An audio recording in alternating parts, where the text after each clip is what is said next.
PCB manufacturing typically involves the following steps. 1. Design. The first step in PCB manufacturing is the design phase. This involves using a computer-aided design (CAD) software to create a schematic diagram of the PCB. The schematic is then converted into a layout that defines the location and connection of each component on the board.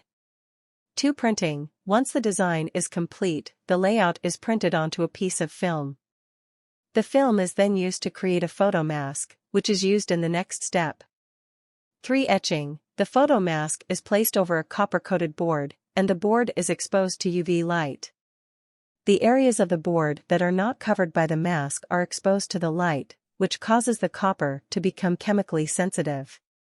The board is then dipped in a chemical solution that removes the exposed copper, leaving only the copper that is covered by the mask.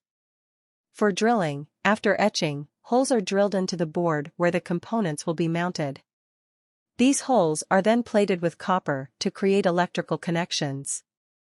5. Solder mask application. A solder mask is applied to the board to protect the copper traces from oxidation and to ensure that solder is applied only where it is needed.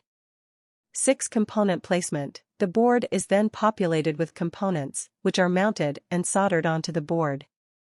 7. Testing. Once the components are mounted, the board is tested to ensure that it works as intended. 8. Final inspection and packaging. The final step is to inspect the finished PCB for defects and package it for shipping to the customer.